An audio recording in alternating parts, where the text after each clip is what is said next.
Live news, खबर तो पक्की है। नमस्कार, मैं शंभू कुमार, आप देखें लाइव 24 न्यूज। मैं अभी गर्दनी बाग में हूं और 13 जनवरी को आज के पेपर में अनाउंसमेंट हुआ है कि 13 जनवरी को गांधी मैदान से तकरीबन 1 लाख के आसपास नियुक्ति पत्र दे रहे हैं। लेकिन नियुक्ति पत्र से पहले यहाँ गांधी मैदान में गर्दनी बाग में लोग प्रोटेस्ट क्यों कर रहे हैं? मेरे साथ जुड़ रहे हैं छात्र नेता सौरभ जी जुड़ रहे हैं। नियुक्ति पत्र बांट रही है सरकार, लेकिन एक तो सप्लीमेंट्री रिजल्ट के लिए आप लोग हल्ला कर रहे हैं और पिछला 20,000 बाकी है अभी। बिल्कुल बिल्कुल। आपके चैनल के माध्यम से कई खबरें प्रकाशित हुई और हो रही है कि सरकार की जो मंशा है उस मंशा पर प्रश्न चिन्ह आखिर शिक्षक अभ्यर्थी क्यों लगा रहे हैं। आपने जो वादा किया कि 1,20,000 लोगों को नौकरी देंगे, दे दिए। प्रथम पेज के बहाली में हम देख चुके हैं। अपना पीठ स्वयं थपथपा रहे हैं, चाहे वो आरजेडी के नेता हो चाहे जेडीयू के, यानी पूरी महागठबंधन। तो हम इस बात की प्रतीक्षा में हैं कि पूरक परिणाम जारी हो, संशोधित रिजल्ट जारी हो। तो क्या बीपीएससी और शिक्षा विभाग जो गलती की उसी का परिणाम है, उसी का भुगत रहे हैं कि जो फर्जी वाले हैं वो अध्यापक बन गए और मेरिट वाले योग्य अभ्यर्थी आज धरना पर बैठने पर मजबूर है। ये किसकी गलती है? ये बिहार सरकार और शिक्षा विभाग की गलती है। उसी का खामियाजा हम लोग भुगत रहे हैं। क्या कर रहे थे सर? अंकल आप क्या कर रहे थे? कहना तो यही चाह रहे थे कि 2019 में स्टेट का एग्ज़ाम लिया गया, 2019 से आज कल करते करते 2023 लाया गया नियोजन कराने के लिए कि 7वें चरण का नियोजन होगा। अचानक इन लोगों ने फिर नया कानून बनाया कि बीपीएससी एग्ज़ाम देना पड़ेगा शिक्षक बनने के लिए। लोगों ने उसको भी स्वीकार किया, मजबूरी में मरता क्या नहीं करता। उसके बाद उन्होंने ये क्राइटेरिया रखा कि 40% नंबर आपको लाना पड़ेगा टीचर बनने के लिए। 40% से ज़्यादा नंबर लोग ला कर लोग अभी वो आ रहे हैं, अभी तक किसी को नौकरी नहीं मिल रही है। और वैसे लोगों को आपने नौकरी में रख दिया जो जहाँ तहाँ से लोग जैसा तैसा सर्टिफिकेट लेकर के आया और आपने उसको नौकरी दे दिया। अभी हर जिला से रिपोर्ट आ रहा है कि वहाँ 100 फर्जी टीचर्स है, वहाँ उसको निकाला गया, वहाँ निकाला गया। अब बहुत लोग डर से ज्वाइन भी नहीं कर रहा। आज भी 100-150 टीचर फरार है। कहाँ फरार हो गए वो? आखिर क्यों फरार हो गए? नौकरी मिलना मुश्किल है और नौकरी छोड़ के फरार है। और उन लोगों की वजह से आज हम लोग का एज एक्सपायर कर गया। TRE1 में हम लोग का एज दिया गया बैठने के लिए, अब तो हम लोग के पास एज भी नहीं है, 45 साल हो गया। अब हम लोग रोड पर बोआ रहे हैं, रोड पर बैठे हुए हैं। यही सरकार से रिक्वेस्ट है कि आपने हमारा 5 साल बर्बाद किया है। जो भी ये लड़का यहाँ बैठे हुए 2019 में STT पास किया और आपको तो 19 के बाद ही आपको ज्वाइन कराना चाहिए 7वां चरण। आजकल करते करते वो महागठबंधन की सरकार, पहले ने NDA की सरकार थी, वो भी हमारे लिए वैसा ही निकला। उसके बाद जो है NDA की क्या कहते हैं महागठबंधन की सरकार बनी, उन्होंने भी हम लोग के साथ ज़िंदगी के साथ खिलवाड़ किया और हम लोग पास करके यहाँ बैठे हुए हैं। फर्जी वाले इधर उधर बोआ रहे हैं, हम लोग को नौकरी नहीं दिया जा रहा है। ये अपना पीठ थपथपा रहा है कि 1,20,000 को नौकरी दे दिया TRE1 में। अगर TRE1 में 1,20,000 को नौकरी दे दिया गया होता तो क्या आज हम लोग रोड पर रहते हैं? चलिए, आप कुछ बोल रहे थे, नियुक्ति पत्र बांट रहे, क्या कहना? जी सर, जो है हम लोग DLED किए, उसके बाद सीटेट में भी अच्छा नंबर आया, फिर BPSC भी हम लोग एग्जाम दिए। तो सर अतुल प्रसाद जी से हमको यही कहना है कि वो बार बार बोल रहे हैं हम लोग सप्लीमेंट्री रिजल्ट का मांग कर रहे हैं, तो बोल रहे हैं कि कोई प्रावधान नहीं है सप्लीमेंट्री रिजल्ट का। लेकिन हम सर से यही कहना चाहते हैं कि क्या ये प्रावधान है कि आप जो है गलत लोगों को नियुक्ति पत्र बांट दे, बिना डॉक्यूमेंट जाँच किए जो है गलत लोगों को नियुक्ति पत्र बांट दिया गया? तो ये कहाँ प्रावधान है इस संस्था में और BPSC संस्था में? तो इस पर विचार किया जाए सर। और जो जितना भी ड्रॉप आउट हो रहा है, आपने बोला भी है कि जितने भी बाहर निकल रहे हैं, खाली हो रहा है सीट, उस पर हम सप्लीमेंट्री रिजल्ट जारी करेंगे। और जो लोग बाहर हुए हैं कट ऑफ से, जो जिनका अच्छा नंबर आया है, कट ऑफ पार कर गए हैं, उन लोगों को जो है एक नए खुशखबरी मिलेगी और उन लोगों को ज्वाइनिंग किया जाएगा। आप कहाँ से हैं? हम सर छपरा जिला से हैं। क्या नाम हुआ आपका? कमलेश कश्यप नाम हुआ। क्या कहेंगे सर?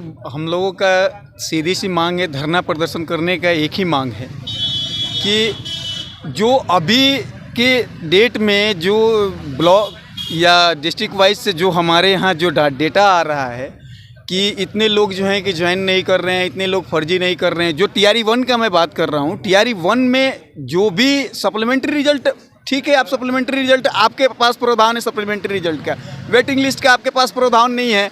वेटिंग लिस्ट का प्रावधान केवल सेंट्रल जॉब में है, आपके बिहार सरकार में है नहीं। अरे तो सर उसका प्रावधान आप बना सकते हैं ना, आप क्यों नहीं बना रहे हैं? आपका असीम पावर है, कुछ आपके पास तो पावर है ना। आप बिहारियों, हम बिहारियों के लिए ही तो आप ये आपकी सरकार है, या फिर आपके आला अधिकारी हैं। आला अधिकारियों को हम लोग बताना चाहते हैं कि ठीक है, आप अपने मर्जी का कब तक चलाइएगा, कब तक चलाइएगा? आप हमारी बातों को कब तक नहीं इग्नोर करिएगा? हम तो स्टूडेंट बने रहेंगे, लेकिन आप शायद ऑफिसर नहीं बने रहेंगे, आप आला अधिकारी जीवन भर नहीं बने रहेंगे, लेकिन हमारी जब तक उम्र है तब तक हम टीचर के लिए रहेंगे।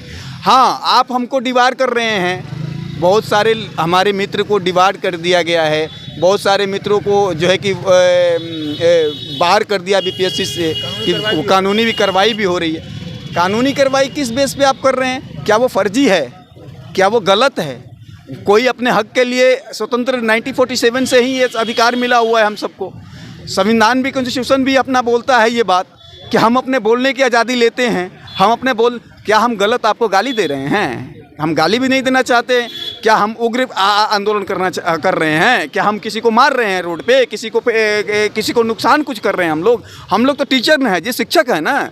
शिक्षक की तरह अपनी भावनाओं को रख रहे हैं। आप उदारतापूर्वक आप अपना विचार दिखाइए ना। क्यों नहीं दिखा रहे हैं आप? आपको किसने रोका है?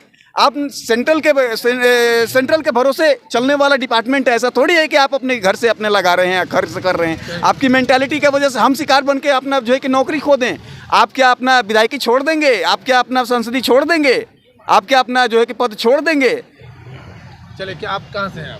सर मैं पश्चिमी चंपारण ज़िले से हूँ, यूपी और बॉर्डर के वहाँ से मैं आया हूँ यहाँ पे। आप यूपी से या बिहार से हैं? मैं बिहार से हूँ बॉर्डर बोल दिए जी।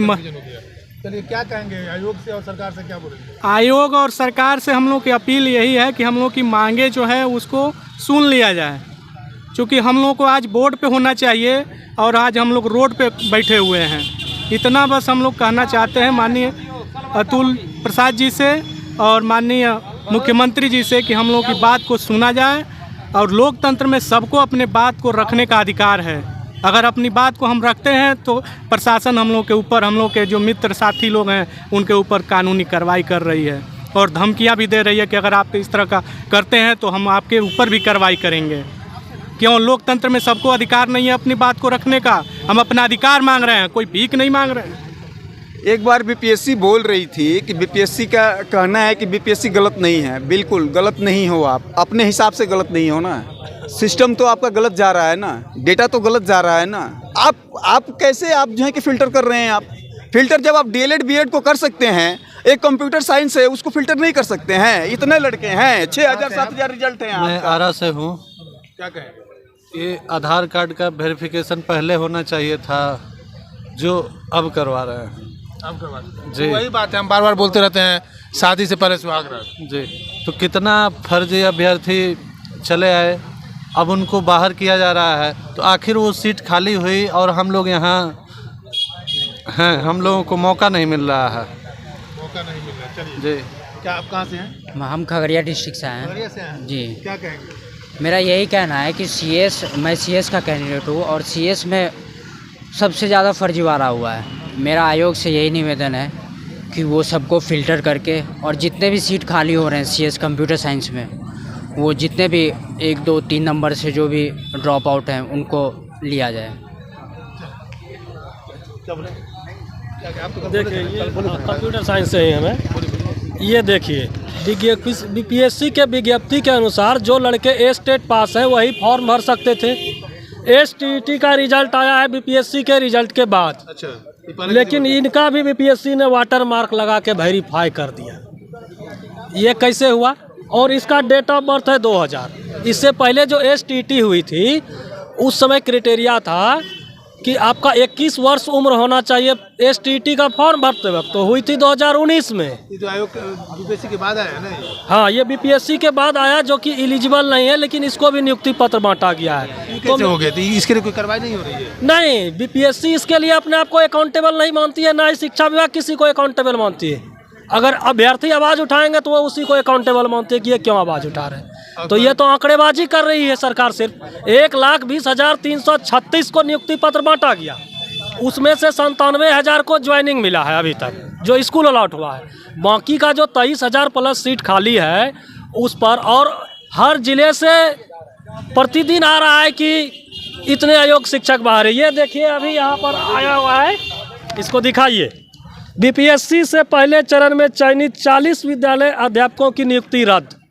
तो ये जो नियुक्ति रद्द हुआ अयोग्यता के कारण, इसके जगह पर योग्य शिक्षक को भरना चाहिए था। हमारी मांग सरकार से है ये जितने भी अयोग्य शिक्षक बाहर हो रहे हैं उनके जगह पर सभी योग्य शिक्षकों को दोबारा रिवाइज मेरिट लिस्ट जारी करके भरा जाए। लाइव न्यूज, खबर तो पक्की है।